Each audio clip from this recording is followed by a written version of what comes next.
Yesu tugungireko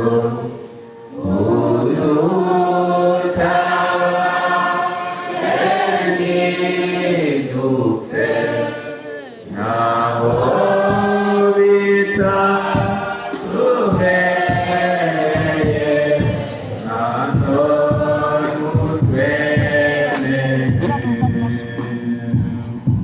ukizu twemere naho turi bari wewe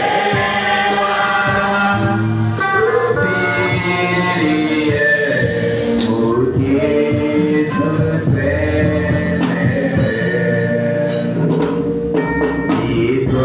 itokunye esivyaha turatsinzwe osariko amaraso yawe Yesu yavuye kutatu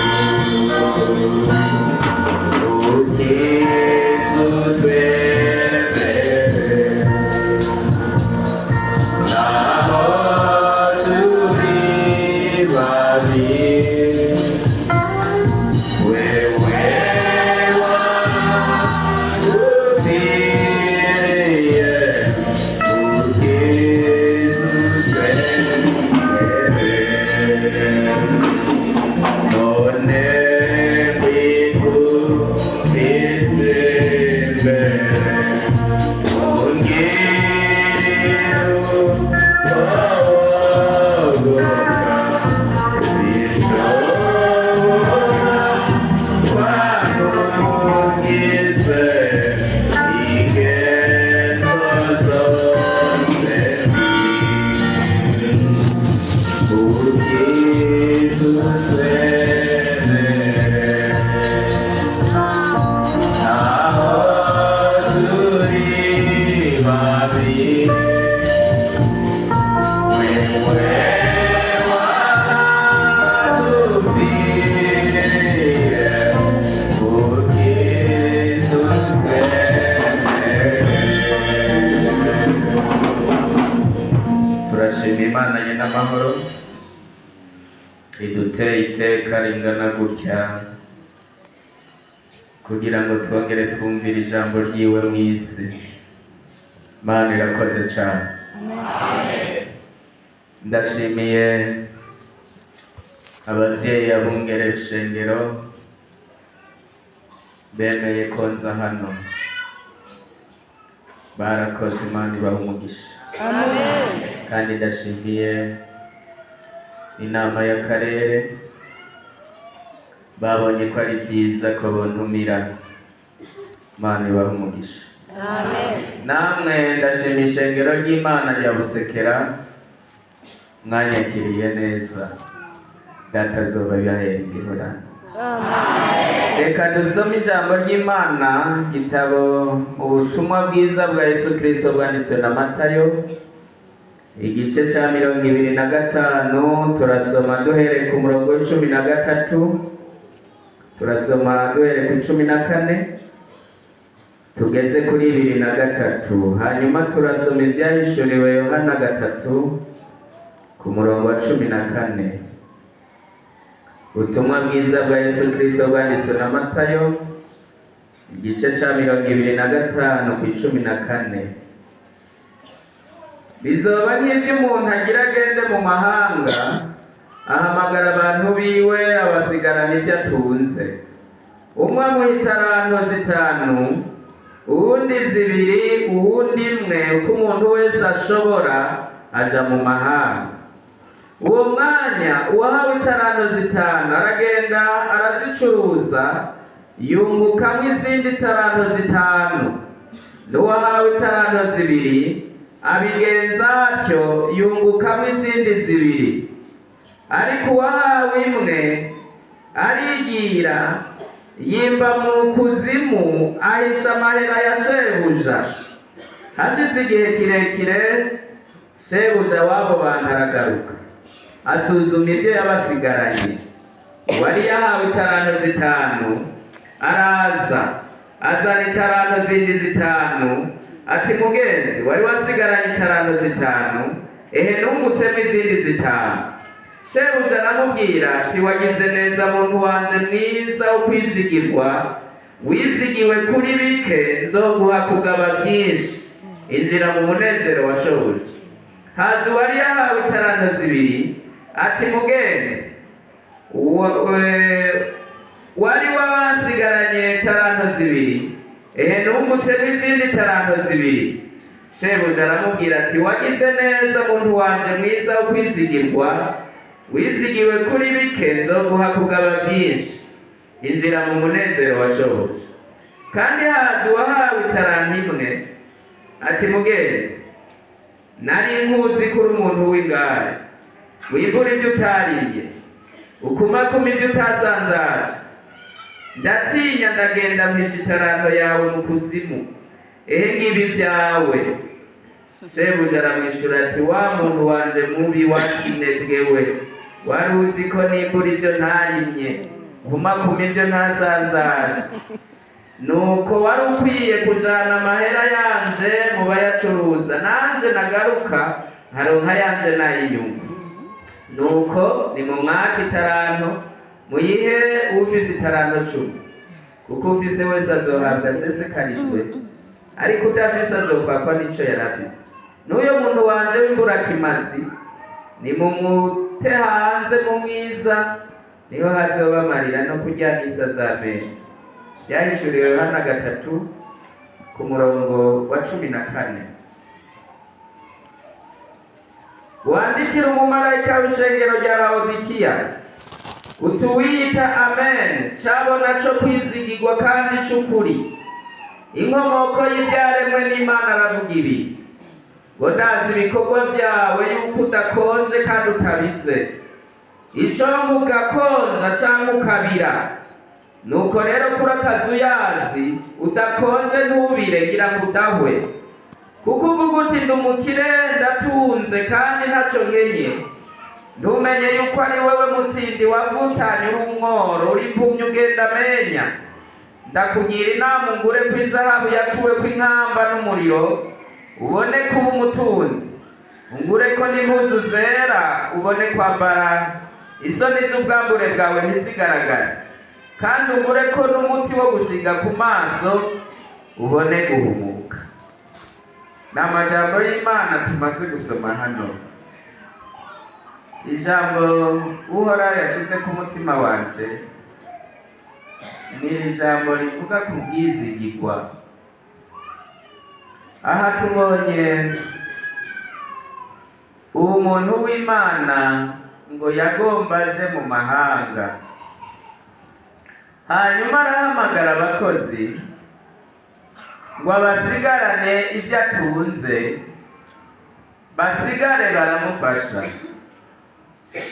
Umwe amuha 5 kuko yari azi ubushobozi bwiwe, uwundi amuha 2 yari azi ubushobozi bwiwe, uwundi amuha 1 yari azi ubushobozi bwiwe. Ngo aca aragenda aja mu mahanga, kandi agiye ngo arateba. Yesu Kristo igihe yari kumwe n'abigishwa biwe, yagiye ababwira ibintu bikomeye cyane, abaha ibimenyamenya by'ingene abantu babayeho bategerezwa kubaho, n'ingene umuntu kugira ngo azoshike mu bwami bw'Imana inzira ategerezwa gucamwo n'ibyo azocamwo byose. Aha babwira kuri uwo muntu ngo agarutse, uwo yahaye 5 asanga yaracuruje, uwo yahaye 2 asanga yaracuruje, ariko uwo yahaye 1 ntiyacuruje, aca arahisha italanto. Yesu rero ariko yigisha abigishwa biwe, arabereka neza ko umuntu azoronka ingororano mu ijuru ari umuntu azoba yarabaye umwizigirwa.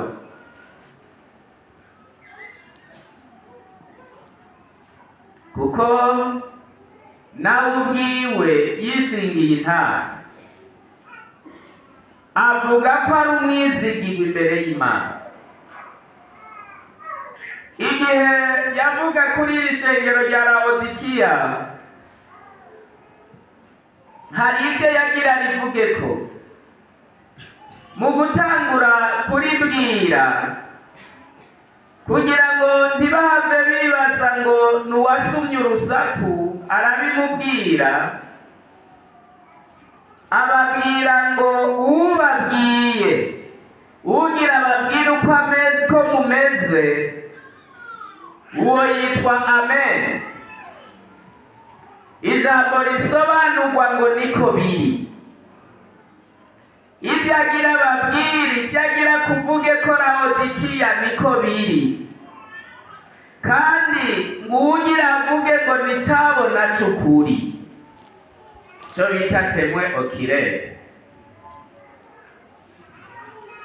Ico bita icabona c'ukuri canke temwe okirere n'umuntu ariko avuga ibintu yiboneye n'amaso yiwe igihe byaba ariho yaraye, atari ibyo yabwiwe ariko ari ibyo wenyene yiboneye. Abwira ishengero rya Laodikiya ngo ibyo ngira ndababwire ndicabona c'ukuri byabaye mbona. Kandi arababwira ngo mumenye uwo ndiwe, ndi inkomoko y'ibyaremwe n'Imana. Koko nta kintu caremwe na kimwe kitaremwe na Yesu. Usomye hariya mu butumwa bwiza bwa Yohana igice ca mbere ku murongo wa mbere, handitse ngo ubwa mbere na mbere jambo yariho, kandi uwo jambo yahoranye n'Imana, kandi uwo jambo yari Imana. Nta caremwe na kimwe kitaremwe nawe. Igihe yibwira Salomo, yanka kumwibwira izina kuko atari bwahishurwe, ariko acamubwira ngo Salomo andika ku witwa Bwenge. Iyo usomye muri kirya gitabo ca Salomo ukabona ngo amajambo ya Bwenge ujya ni Kristo, acaramubwira ngo andika mbaze nkubwire uwo Bwenge uwo ari we, ngo mu ntango yariho, hatarabaho na kimwe niho nari, isi itararemwa nariho, hatararemwa ikintu na kimwe nariho, kandi nari impande ya Data ndamuhimbara, ngo kandi nari imbere yiwe n'umukozi w'umuhanga. Kandi koko Kristo n'umukozi w'umuhanga. Witegereje uko umuntu yaremwe, aremwe mu buryo bw'igitangaza.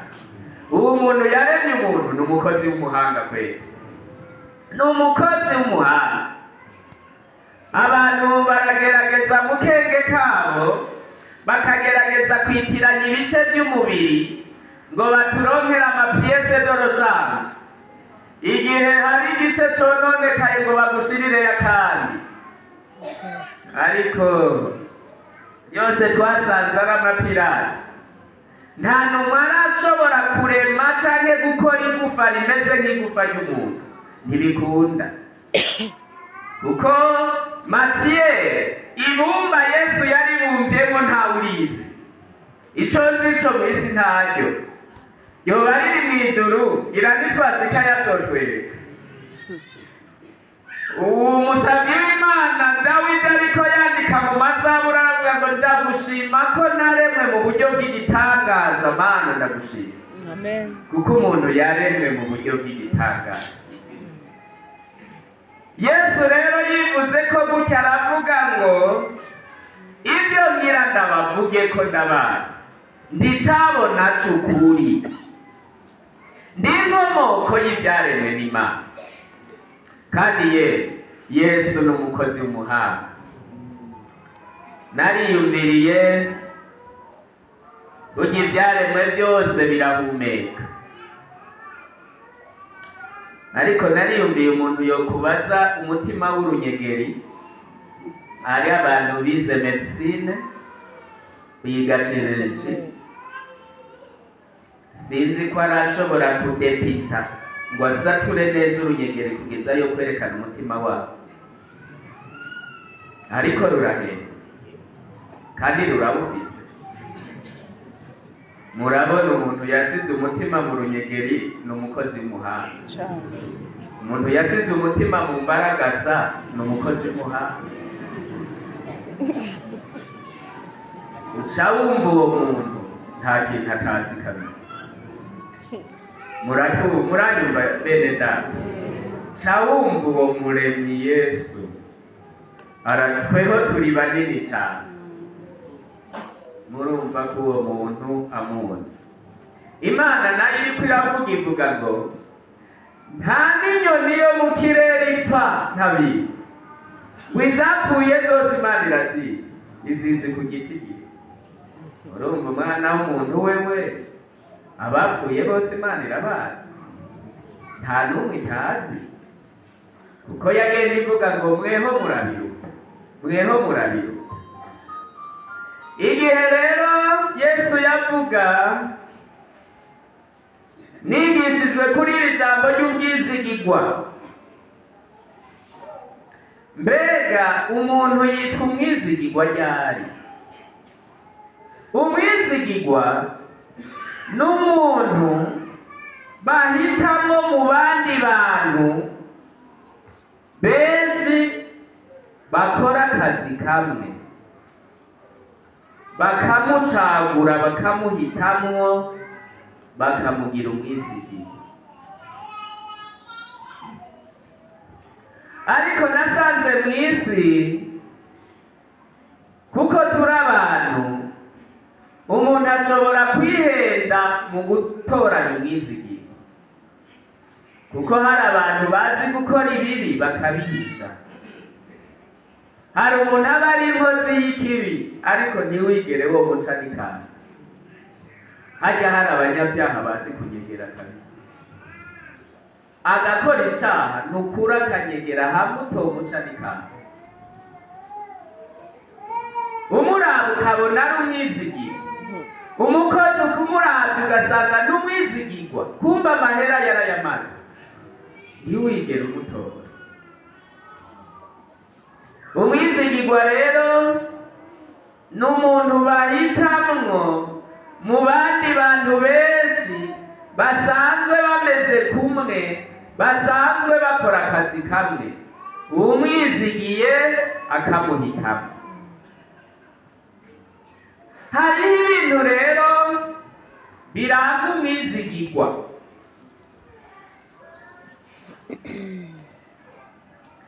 Ubwizigirwa ubwa mbere buboneka igihe umuntu yamwizigiye batari kumwe, atari hari. Ukaba ufise umukozi mwirirwana, ntuzokwibaze ngo ni umwizigirwa. Hari ibihe ibyo akora bikora neza kuko atinya ijisho ryawe, kugira ngo uzomupime neza ko ari umwizigirwa, umusigira ibintu ukagenda, ugarutse niwe uzomenya ko ari umwizigirwa. Ubwizigirwa rero buboneka mu gihe uwamwizigiye atari hari. Yesu akiri kumwe n'abigishwa biwe, ntihari bwamenyekana umukozi w'umwizigirwa, kuko hari igihe bagerageza kuko bari kumwe na shebuja, ariko ubwizigirwa bwabo bwagiye kumenyekana amaze gusubira mu ijuru. Aho niho hagaragaye ko Petero bwa bundi yari umwizigirwa, ko Yohana bwa bundi yari umwizigirwa, ko bwa bundi bamwe yatora bose barabizigirwa, kandi umunzane warabaciyeko. Petero asigaranye igikorwa inyuma ya Yesu, amaze kuzuka, yamaze gupfa. Petero yibuka ko yari akeneye agafaranga, yibuka ko yahora aronka agafaranga, ariko araroba yararonka agafaranga. Matayo yibuka ko mu gutoza ikori yaronka agafaranga. Mbere bajya abahungu ngo bari batuba, na Matayo ngo yari yubatse inzu nziza ku kiyaga, ko yari umutoza kori. Rero bibuka ko atagafaranga. Uwundi munsi baranageragejwe, igeragezwa ntabaciriye urubanza. Urumva nk'umuntu nka Petero yamenyeye gukora ku gafaranga, umuntu nka Benadere yabamenyeye gukora ku gafaranga, ba Yohana, umuntu nka Matayo yamenyereye gukora ku gafaranga. Babona bagendanye na Kristo, umwaka wa mbere uraheze, ukwezi guheze ntabaheze.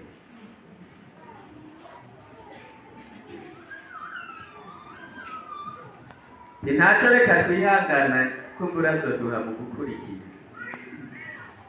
No mu gukurikira babona nta gafaranga.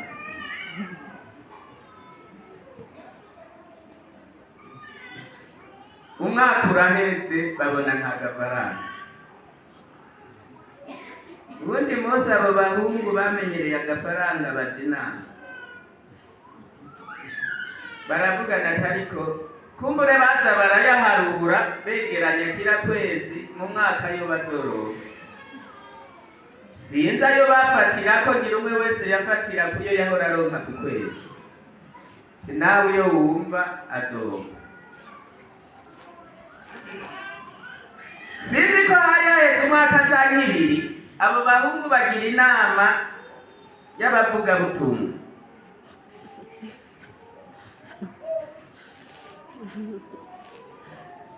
Bariyegeranya ariko tugira inama, turageze kure. Erega iritavuzwe ntiyivuga. Tumubaze, hari n'igihe yibagiwe, urabona ibikorwa ni byinshi, atibutse kuduhera. Baca batuma Petero ivutse, tiduserukire Petero, umutubarize yari tuzohera. Petero acaraza ati mwami, mbere yuko tuza mu bikorwa hari inama abakozi twagize kugira ngo tugende mu bikorwa neza. Turabajije, je urazi hadi igihe wampamagara nari mfise n'umugore n'abana. Ujya umuntu mu kuvuga ko akeneye agafaranga impembo n'umukozi akubwira abana n'umugore. Reka data buzuribuka ko nasize urugo, ngomba nzohave nduga kuraba abana, aya bagusavye amahera. Nabo nyene bakoresha ubwo buryo nyene, ariko Kristo ntiturabaserivate bari dufise abana n'umukenyezi. None gute ntacyo duha ngo tubarungikire.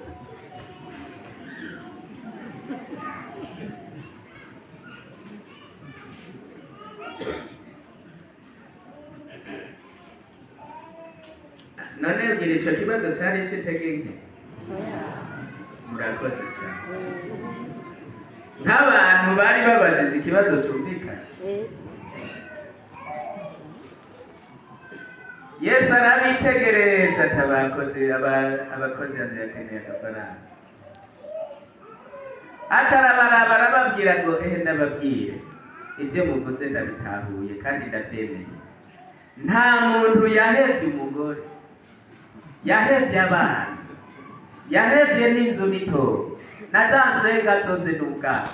Agera abatoza muri iyi myuga yose bakora, atazobishumbusha umurengera muri iki gihe no mu gihe kizoza, kuko ryari rivuzwe na Kristo. Bose batahurira rimwe, bumva bafise intera ikomeye. N'ubu iryo jambo riracatahuritse kubahamagara, bumva bafise intera ikomeye. Imana ibahe umugisha. Amen. Rindira rero atandukane nabo. ikihari aragiye.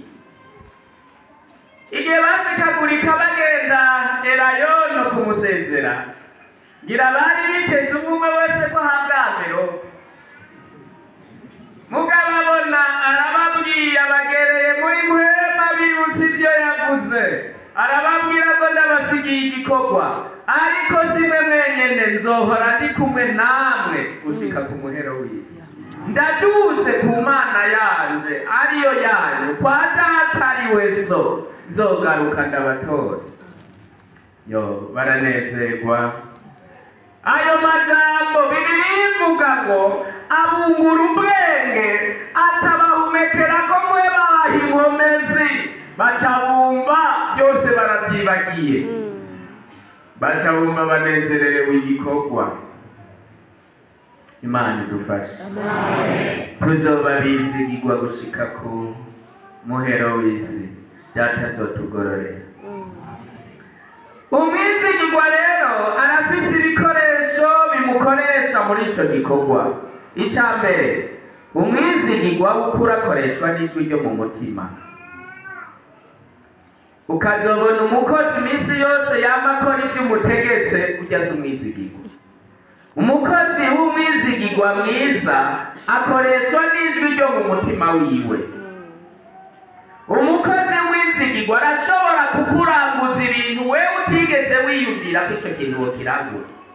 Kakubwira ngo databuja, numvise hari ikindi kintu twocuruza, genda ugura iki n'iki numva co kunguka. Kuko afise ijwi ryo mu mutima rimukoresha.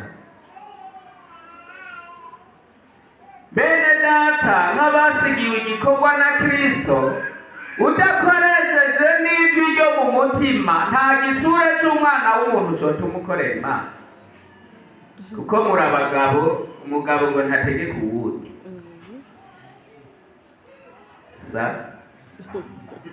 Haje umugabo aragoye gutegeka uwundi, aramubwira ngo ugire ibiti ndasi, ntari wacu, nawe uratari wacu.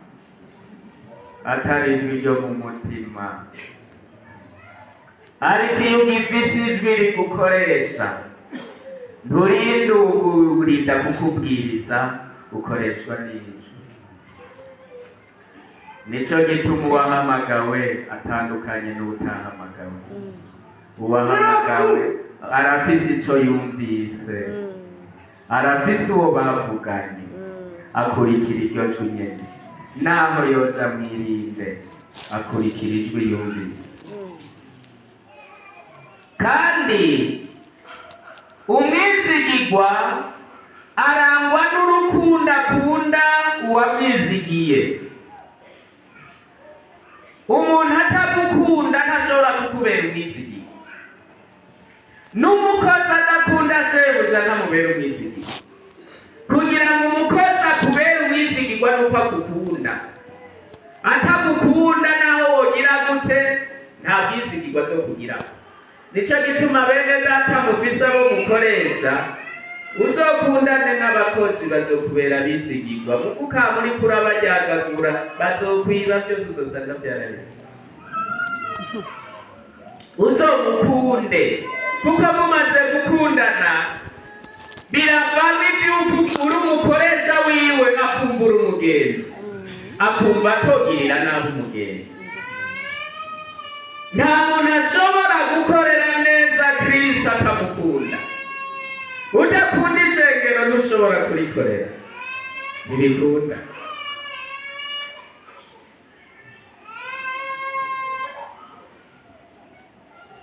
Ikindi, umuntu w'umwizigirwa yama yifuza iminsi yose iterambere ry'uwamwizigiye. Yama yifuza ko shebuja yotera imbere, akunguka cyane. Kuko iyo shebuja ahomvye arababara cyane, arababara rwose.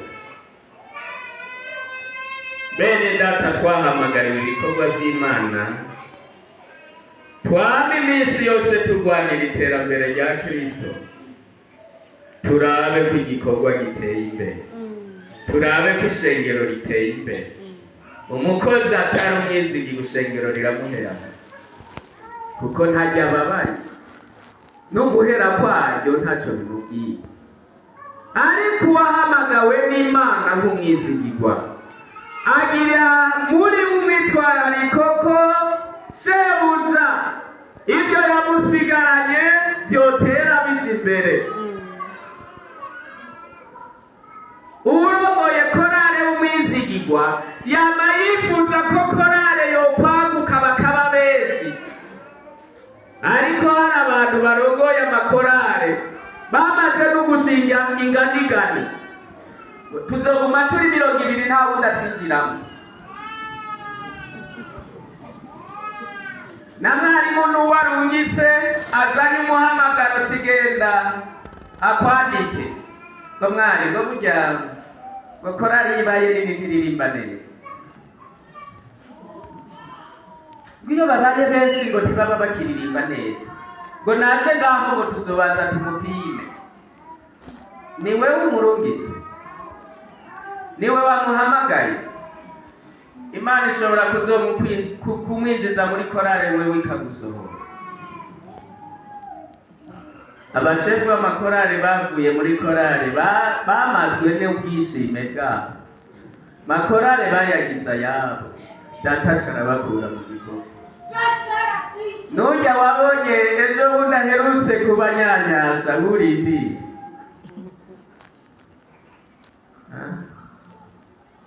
Taha twarashinze inganigani nta wundi yinjiye.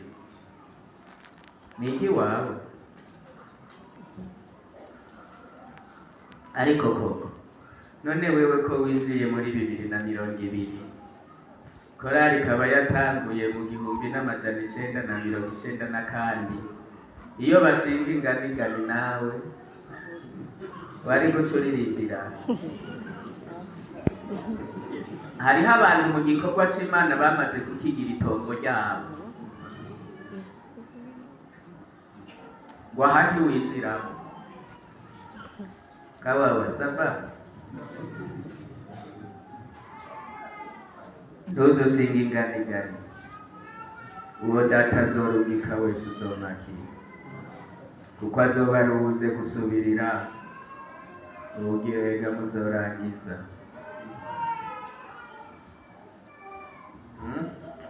Saba aha ndazi ntihabuze abakristo ngaha bama barira imbere y'Imana kuko bandiwe kujana ibikorwa. Iyo nduru yarashikiriye Imana aratumye ngo we wamuhujije niwe wamuhamagara. Uramureka niba wibaza ngo ntazi kuririmba. Isho data mutumye muri korale ni wakizi. Ega mwese ntimuririmba. Hariho abakora ibindi atarabaririmba. Uzukura amanyama mu ishengero ry'Imana, iri ni rya Kristo. Ariko hari abantu b'amanyama ngaho. Ega mwe mu Imana ntapfa kuvuga. Kandi abo bantu b'amanyama ni abapagani, usanga ari abanyabyaha. Bagize akibare ko gucumuriramo.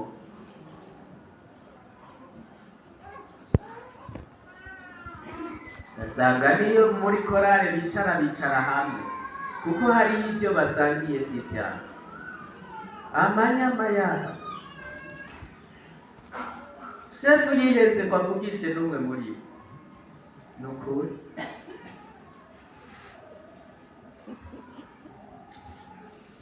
baba kugira ubwizigirwa imbere ya shobuja azoguheza. Ariko kandi rero ndababwiye, niwagumutera amanyama imbere y'ishengero ry'iwe ari gukura mu basi, naho wowe uri umukozi wibaza ngo hari icyo biyibwiye. Ntacyo biyibwiye Imana. Nta muntu ariho akundwa kari imbere yacu, hariho uwuyihimba gusa.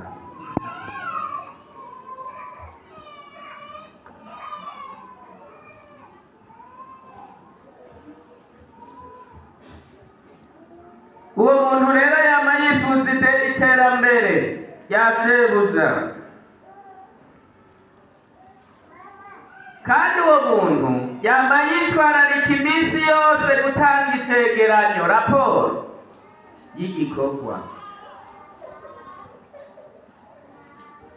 Harya umukozi mwiza agira auto evaluation, kila munsi wose arisuzuma akaraba kugira ngo arabe raporo azotanga mu kwezi, ngo arabe ko yungutse canke yahomvye, akagenda yisuzuma.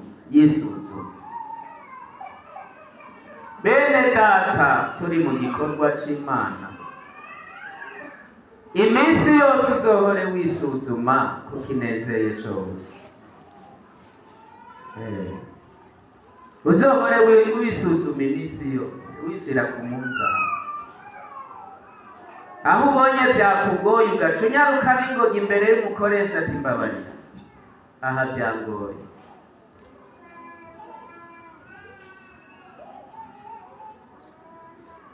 Kugira ngo uri umugabo uzomenye ko ufise umukenyezi w'umwizigirwa, uzofata urugendo. Ugarutse uzomenya ko umugore wawe ari umwizigirwa canke atari umwizigirwa. Hari igihe uzosanga n'imatera yahaswe kuyidandaza. Utabara, ngo na kare ntayo gusuma wari wansigiye, ngo narabigurishije nyene. Impene yo mu rugo ngo narayiriye, ngo wari wampaye agahe. Ni uri umwizigirwa. Abizigirwa si uko bakora. Hari abagore bamaze ibintu by'abagabo kabisa, n'amanyama menshi, bamuvugisha akavuba ngo ndakabirya, ngo none ntitwabironderanye. Kabaye kajagari. Mufaso kugira ngo uzomenye ko umugabo wawe ari umwizigirwa, nimutaba kumwe, niho uzomenya ati ndafise umugabo w'umwizigirwa canke karabara. Mutari kumwe,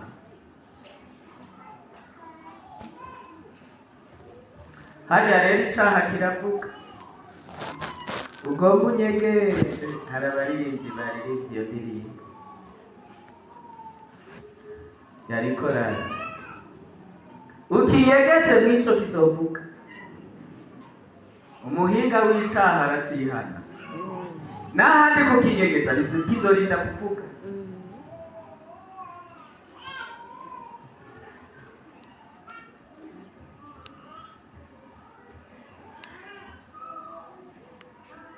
Ariko mwabagabo nawe ejo twamye tuvugana n'abaririmbyi, turatwenga akantu kamwe twari twiganiriye, ndakababwira. Abatari abaririmbyi tuvuga twumve muto. Twariko turiyumvira ati none umuntu yoba gute abi Bugarama agaca ajya muri resitora i Bugarama kandi abi Bugarama.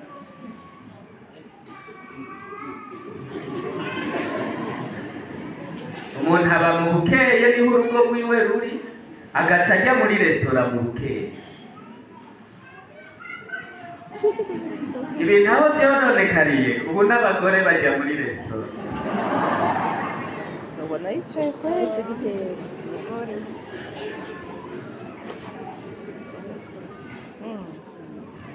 Ariko by'ukuri burya n'ubusirimu utagira ibara. Ugaca usanga umugore ari Bugarama ariko ajya muri resitora i Bugarama.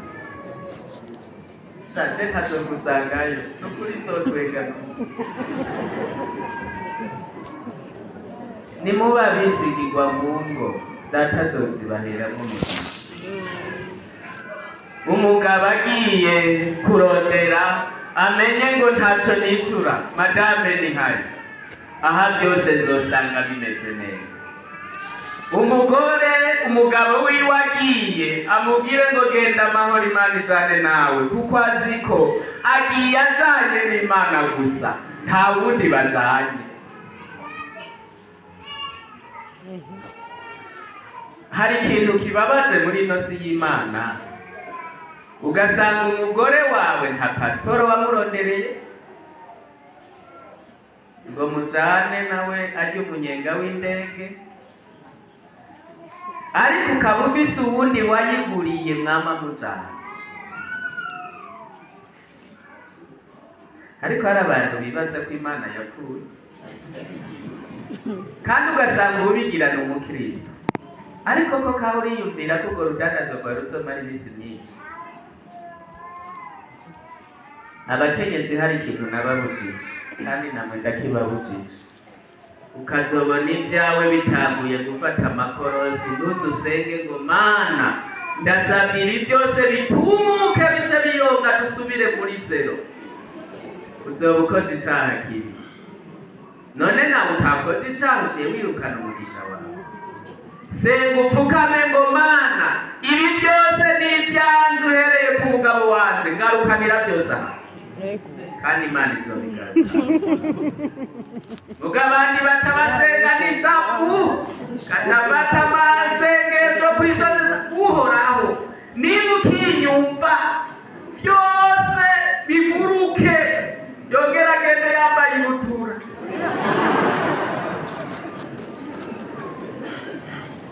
Oya usenze nabi. Senga ngo Mana kuko ari iby'iwanje byose ngarukanira. Umugisha ni gwawe kandi Imana izobiza. Muga ntusabe ngo bitumuke. Abasenze nabi murumva muraza kwihana ngo Imana ibagarukanira umugisha mwirukane. Wabonye atakubereye umwizigirwa, ni wihangana usabe data yamuhaye, ni washoboye guhindura abajya. Bene abajya bahindurwa n'Imana. Ubwizigirwa.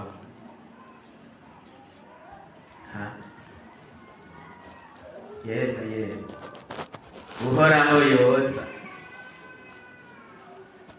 Yewe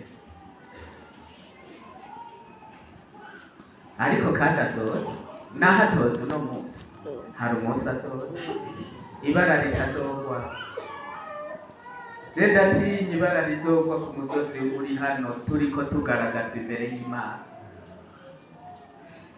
Kabona Imana irahamagara ati nakarenguka, oyoyoyo bitanguye kuzuka. Imana ukizibereye ndagiye ibindi ntuvyerekane, niuzijana mu muriro ntawe uzoguteruka, kuko uzobona ibitanguye uzoba uzibibandanya. Ariko Imana ntizobireka ngo izovyerekana byose ngo yerekane ko idaciye urubanza rw'inyuma. Hari ikintu canezereye n'amaraso ya Kristo. Umaze kuyapfukamamo ngo data futa ya mafilme, futa hahandi narindi, ukibwiwe ngo urahari we yose ikigenda. Ayo maraso nashimwe cyane.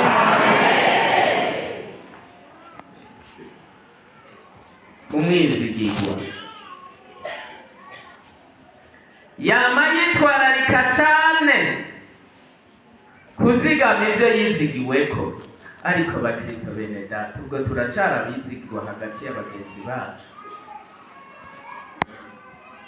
Sakamara amaze kugira ngo usangire urudandaza n'umuntu uca ubiba. Mube mwari musangiye umutahe, nawe wewe musangiye umutahe mwategerezwa gusangira inyungu canke uruhombo. Mugabo ugaca uhombesha bene data, mu nyuma mumaze kugabura ubuhombe bakazosanga warungutse cane. Ariko ko kahuri mukuri, ndubona aba bakenyezi naho umenga n'abanyantege, isengesho ryabo riteye ubwoba.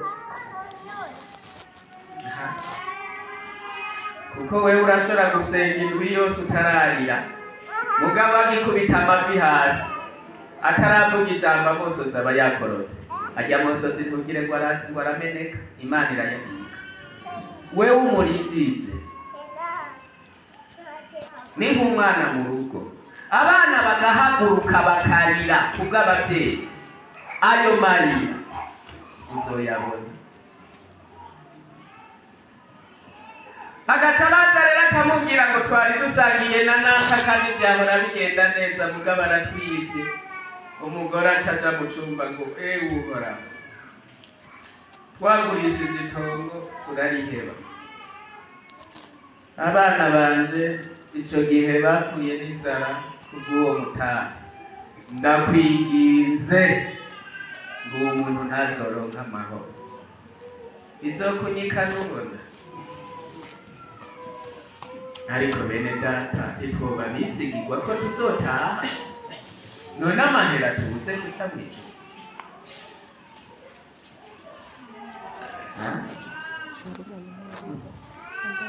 Kandi ngo babara abakristo bayasangiye, abantu musangiye ibitaha n'abanyabizigira. Uziko nigeze kubona n'ikintu c'akamaramaza gikomeye, mukarangurira hamwe itomati, ugaca utangura kwiba izo ku muteko wa mwene wanyu ngo wewe ziboneke zigubwe, nta soni. Sinamahera wibaza ko uzoyarya.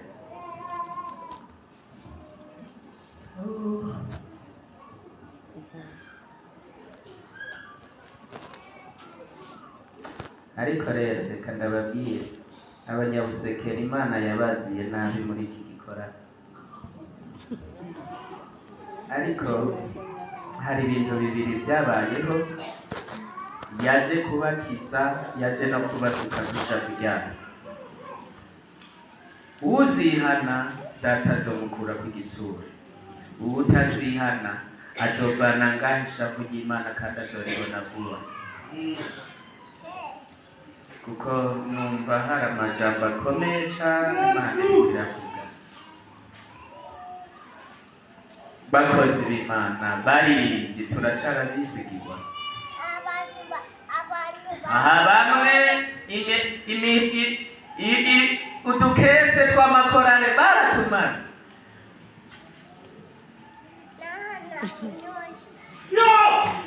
Ariko vy'ukuri ayo mahera uzoyarya vy'ukuri.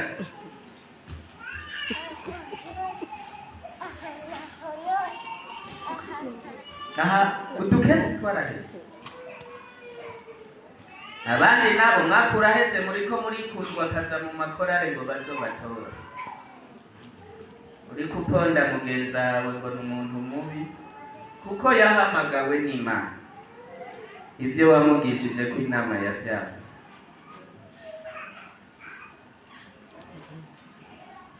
Ni vyiza ko umukristo akwiye kuraba ko akiri umwizigirwa, ivyo yizigiwe ko n'Imana. Naho atawakubonye, uwakubonye yitwa amen, ngo niko biri. Kandi ngo itabona cyo kwizigirwa ni inkomoko y'ivyaremwe n'Imana. Ntabesha n'umwami mwiza. Amen. Ikibabaje mwarabikoze mwinjira ku ruhimbi, Imana irababara cyane. Ariko kwitakwishe wari ukwiye gusaba Imana imbabazi. Haya ntugire ngo yarabiretse naho yakuretse, ntabyo yaretse, nicyo gituma yampamagaye ngo nduge kugira ngo nkubwire wihane. Bene data mwahawe ibikorwa by'Imana, muracara bizigirwa, bijya bikenye mu mivy'Imana, bibaye byinshi n'ivy'Imana. Imana idufashe cyane. Amen. Tuzorya ibyacu byatazobiduheramo umugisha, ibyantuze tubireke.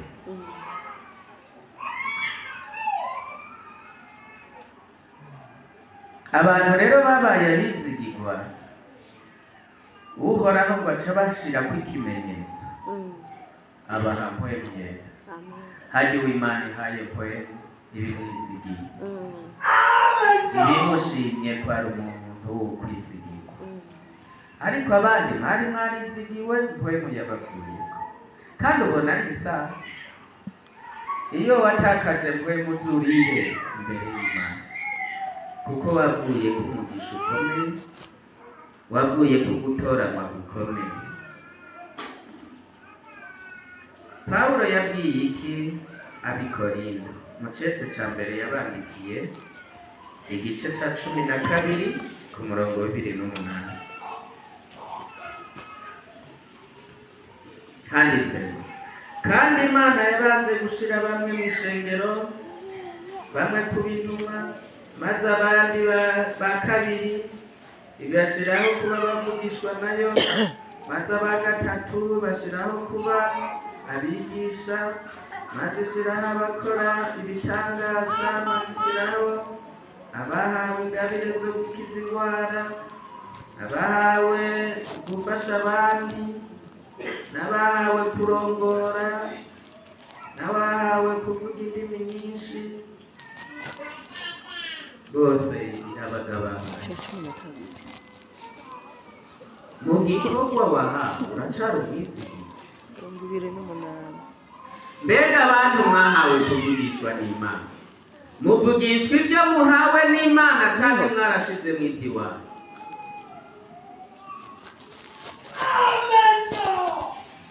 Erega Imana yacu si igikinisho c'umwana w'umuntu. Erega bene data Imana ntimuzoyifate nk'aho umenga muravukana. Ni Imana ikomeye.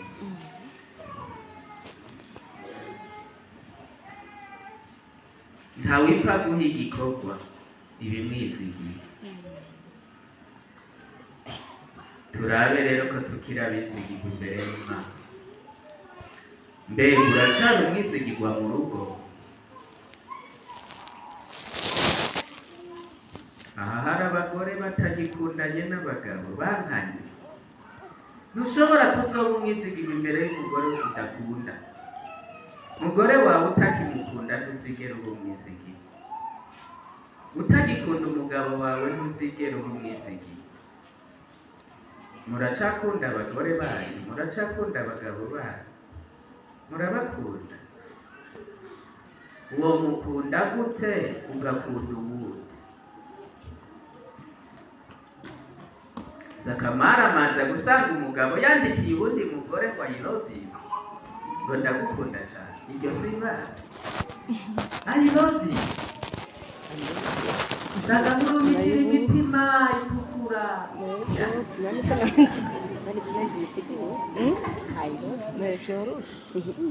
Wandikiye uwundi mugore kwe. Umugore akandikira uwundi mugabo ngo I love you. Nta soni. Kandi rero ushima Imana ni nziza, tugomba dushime Imana. Hanyuma tuhave twitangira none erega ivuga n'Imana. Niba wibuka ikintu utakikumwizigirwa ngo Imana irakuzi, haguruka upfukame. Bijya abakozi Imana irabizi ingono umubwire ngo mbabarira ngo umunyabyaha nta kibazo. Ego Ingo nuhaguruke. Urakoze Mana. Haguruka. None niba yari yarashavuye ubwo muyishavuze n'ubu, niba yarakuretse none ubu ntabwo muyishavuze koko. None ko kukubabarira ataco atani igikomera atani ko kigukubita. None niba umaze iminsi uyishavuza n'ubu wongere kuyishavuza ntiwoha